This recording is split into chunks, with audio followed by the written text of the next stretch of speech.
Well, for more on the story, we're now turning to Farhana Qazi. She is a senior fellow with the Center for Advanced Studies on Terrorism. Farhana, thank you for joining us.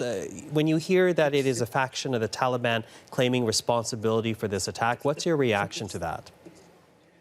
Well, my reaction is that unfortunately, it's expected. I mean, this group that claimed attacked, it was a faction of the Taliban, and it split from the main Taliban in 2014 because of political infighting and fracturing with the main Taliban. But this organization is sectarian in nature. It shares many of Al-Qaeda's goals in the region and also with the Taliban, which is that its intention is to create an Islamic state.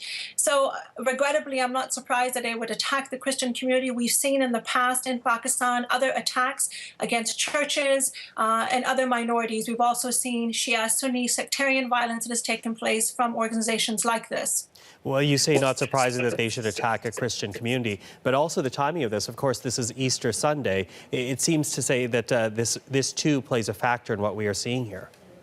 Absolutely. Remember what terrorism intends to do. It is a high impact attack, and so they want to be made visible.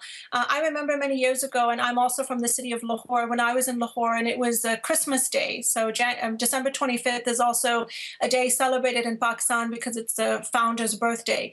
But because it was Christmas, I, as a Muslim woman, was told not to go outside, that something could happen. So Pakistanis are always kind of bracing for some kind of event or terrible incident to take place. But the fact that it happened in Lahore is symbolic for another reason, because attacks like this do not happen in Lahore. If you look at the history of terrorism in Pakistan from the years 2001, 2013, there have been over 13,000 attacks. 30% of those attacks have occurred in the tribal belt, or they have occurred in the capital city of Islamabad or Peshawar, which is in the north. But increasingly, what the Taliban and other jihadi factions are trying to do is destabilize Pakistan and also make people overall, whether you're Christian, Muslim, or any other religious minority, it doesn't matter.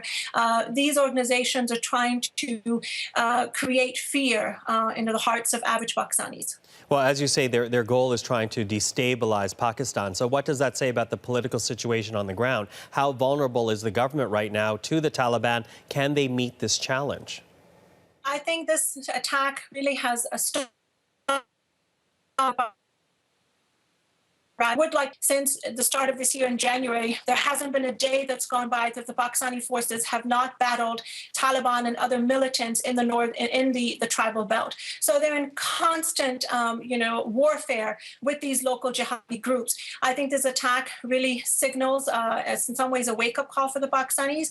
It was also the same in December 2014 when an army school was attacked in the city of Peshawar, and over 130 children were killed. And so that was another alarming incident for the Pakistanis. And any time an attack like this happens, it just means that the security of the situation in Pakistan has further weakened. And now they have to go back to the drawing board, so to speak, and try to stabilize a country that is already destabilized. Remember, Pakistan is the most terror-hit nation in the world next to Iraq. So there have to be stronger counterterrorism policies and practices in place in order to strengthen Pakistan. Well, you say it's a wake-up call for the Pakistani government. What about Western powers like Canada, like the United States, like Europe? What is this saying to them about the situation in Pakistan and how they might respond and help here?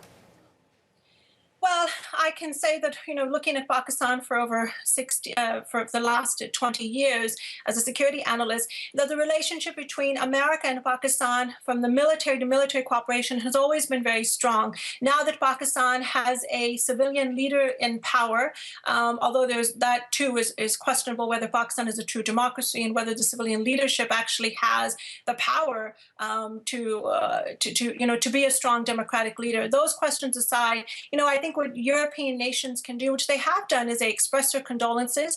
They offer counterterrorism training and support to the Pakistanis. But I think this is an internal issue.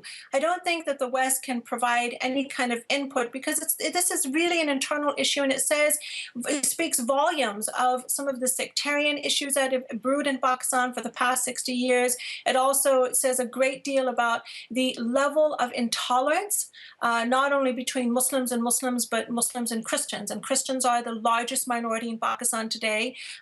Some would say the figures around 3 million, or at least up to 3% of the population. So it's a sizable population, and most Pakistanis actually, they have good relations with other religious minorities, but unfortunately, it's the Taliban and other local violent groups that are creating this tyranny.